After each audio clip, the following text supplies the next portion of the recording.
E aí pessoal, tudo bom? Professor Aurilo aqui falando.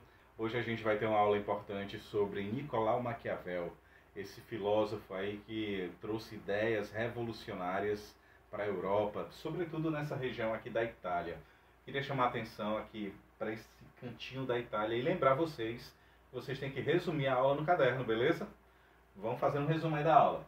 Essa região da Itália, assim como toda a Europa, ela estava vivendo muito conflito no tempo de Maquiavel.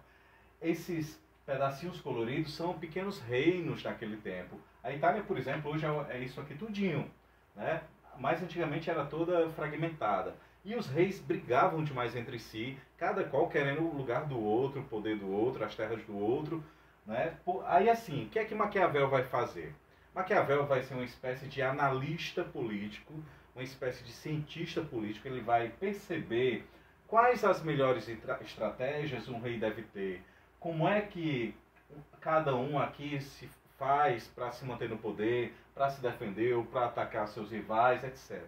Então ele vai entender esse jogo entre os monarcas. Beleza?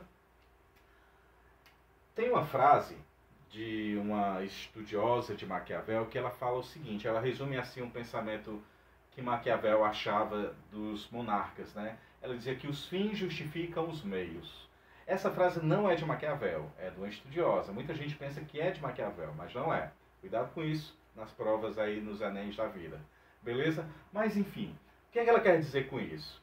Que para Maquiavel, ele achava que os fins justificam os meios, que o rei ele tem que fazer o que quiser, o que for necessário para se manter no poder, que é o seu objetivo, ou então ganhar mais poder, que é o seu fim, certo? Então, por isso que os fins justificam os meios. Não importa se um rei vai invadir o território alheio, expulsar famílias inteiras, matar, escravizar, o que for, para garantir os seus objetivos, os seus fins. Então, os fins justificam os meios. Repetindo mais uma vez, não é uma frase de Maquiavel, mas resume bem o pensamento dele em relação a como os reis devem agir. Ele escreveu um livro importante chamado O Príncipe. Essa obra é uma espécie de manual para os jovens monarcas, uma espécie de manual para o futuro rei, certo? Os reis pegaram essa obra, eles leram, né? E eles viram as ideias de Maquiavel para eles se mantiverem cada vez mais no poder, ou o que eles teriam que fazer para conseguir mais poder, mais riqueza, mais território, etc. É um livro que eu considero assim um livro de cabeceira para quem faz o curso de administração de empresas. Ele tem que ter essa visão que Maquiavel tinha, né? Porque ele é o dono de empresa, ele vai lidar com concorrentes, com clientes, com empregados. É um livro que eu acredito também que todo político deve ler, né? Porque é esse jogo político entre prefeitos, sei lá, na época das eleições vocês já lembram aí como é que é, né? Não vale tudo para se eleger, para conseguir seus objetivos. Então, é um livro muito voltado para essas áreas de direito, de administração, de política, tá certo? É uma espécie de manual, ok? Então, assim, em sua obra, O Príncipe, ele defendeu a centralização do poder político do monarca, sim, e não propriamente o absolutismo. Ele não era a favor do absolutismo, porque senão era um perigo. Se o rei fosse ruim demais, tirano, a população podia se revoltar contra ele. Então, seria perigoso. Ele tinha que saber administrar bem, ser respeitado, mas não ser tirano, né? Então, ele era contra o absolutismo. Suas ideias e considerações e recomendações aos governantes sobre a melhor maneira de administrar o governo caracterizam a obra como uma teoria do Estado moderno. Então ele vai ser essa pessoa que vai tentar entender esse Estado novo, essa nova maneira de governar. Ele é de fato considerado o pai da moderna teoria política, certo? Então ele vai fazer uma nova teoria moderna dessa política na Europa nesse ano aí, nesses séculos de iluminismo, de revoluções. Beleza? Então, assim, aparentemente a gente vai pensar o seguinte: poxa, então Maquiavel foi ruim, ele ensinou os reis a ser maquiavélicos, e daí vem o nome Maquiavel, né? Fulano é maquiavélico, fulano faz artimanhas, trama as coisas, vem daí. Mas não é bem isso não, certo? Ele deu sim dicas, mas por um outro lado eu queria fazer a seguinte reflexão. Como é que pode? Se ele ensinou os reis a melhor forma de administrar o poder, como é que a partir da publicação de O Príncipe, vários reinos perderam poder? Vários reinos deixaram de existir, a monarquia foi caindo. Como é que pode, se ele ensinou? Né? É estranho isso. Mas assim, na Europa, muitas mudanças vão acontecer a partir dessa obra.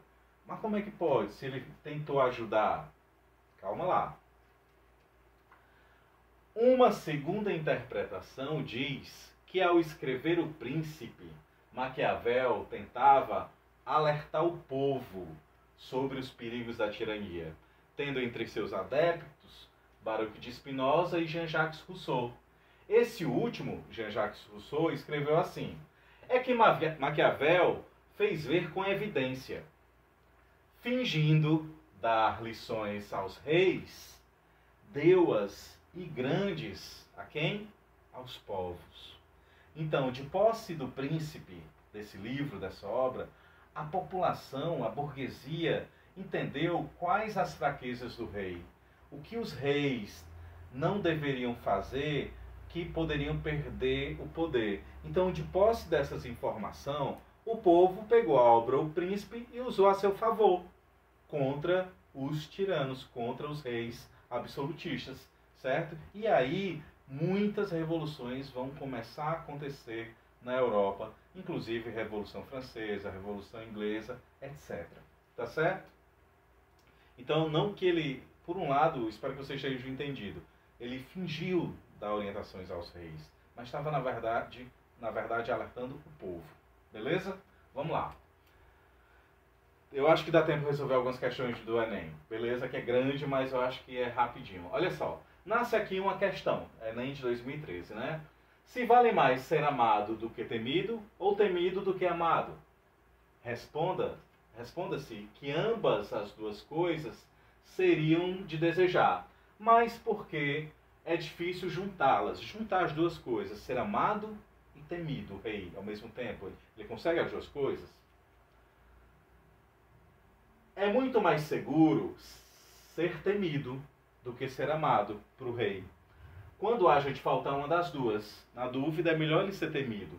Porque dos homens, aí ele vai falar aqui dos homens em si, pode-se dizer de uma maneira geral que eles são ingratos, volúveis, simuladores, covardes, ávidos de lucro. E quando lhes fazem o bem, são inteiramente teus. Oferecem-te o sangue, os bens, a vida e os filhos.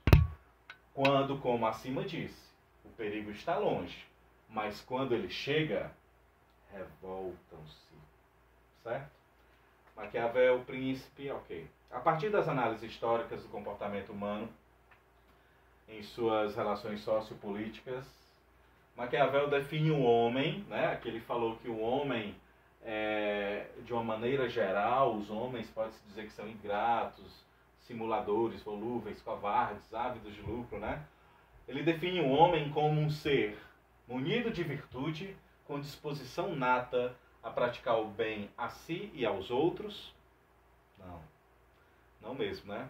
Possuidor da fortuna, o homem é possuidor da fortuna, valendo-se das riquezas para alcançar êxito na política. O texto fala disso? Não. Ou o homem, ele é guiado por interesses, de modo que suas ações são imprevisíveis e inconstantes?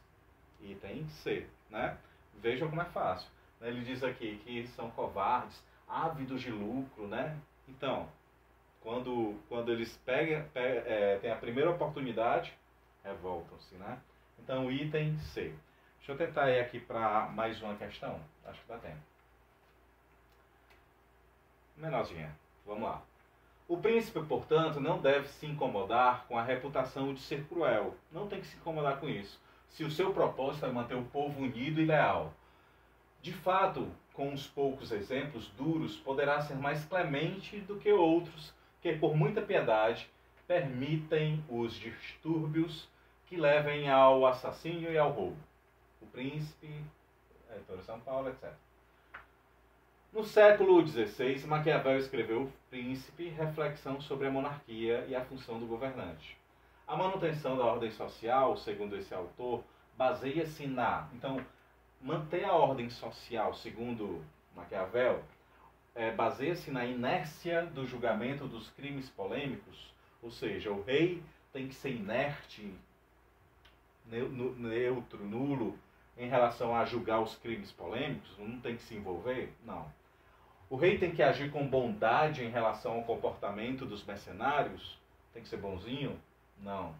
O rei tem que agir com compaixão quanto à condenação e às transgressões religiosas? Está falando em transgressões religiosas o texto? Não. Tem que ter compaixão? Não. O rei tem que agir com neutralidade diante da condenação dos servos? Não. Então o último item que sobrou ele tem que agir com conveniência entre o poder tirânico e a moral do príncipe. Item correto, item Beleza? Deixa eu ver mais uma questão. Essa daqui eu montei de acordo com a aula, mas eu vou aproveitar o tempo para a gente ver essa outra. Não ignora a opinião antiga e muito difundida de que o que acontece no mundo é decidido por Deus. Olha só, o que acontece no mundo é decidido por Deus e pelo acaso, pelo destino. Uma parte por Deus, vontade divina, e outra parte, o destino, coisas que vão acontecer na vida. Essa opinião é muito aceita nos dias de hoje, devido às grandes transformações ocorridas e que ocorrem diariamente, as quais escapam à conjectura humana. Não obstante, para não ignorar inteiramente o nosso livre-arbítrio, para a gente não deixar de lado o livre-arbítrio, creio que se pode aceitar que a sorte, decida a metade dos nossos atos, mas o livre-arbítrio nos permite o controle da outra metade. Ok? Então existe a sorte, existe a vontade de Deus, mas existe o livre-arbítrio, que é a nossa decisão. Não é só o acaso, a gente decide sim. Beleza. Lá do livro O Príncipe, Maquiavel e tal. Em O Príncipe, Maquiavel refletiu sobre o exercício e o poder de seu tempo. No trecho citado, o autor demonstra um vínculo entre seu pensamento político e o humanismo renascentista ao valorizar a interferência divina. Ele está valorizando a interferência de Deus nos acontecimentos definidores do seu tempo? Não, ele está dizendo que metade é vontade de Deus, metade é o acaso, mas tem o livre-arbítrio, né? Então ele vai rejeitar a intervenção do acaso nos processos políticos? Não, ele vai dizer que existe sim o acaso, ele não rejeita o acaso. E tem também a questão da vontade de Deus, mas tem o livre-arbítrio. Ele vai afirmar a confiança na razão autônoma. O que é a razão autônoma? É o seu pensamento autônomo, livre, né? Aí aqui, ó, afirma a confiança na razão autônoma como fundamento da ação humana. Então, o que é isso? Nada mais, nada menos que o livre-arbítrio, sim. As nossas decisões. Beleza? Item correto, item C. Até a próxima, galera. Valeu aí. Um abraço. Tchau.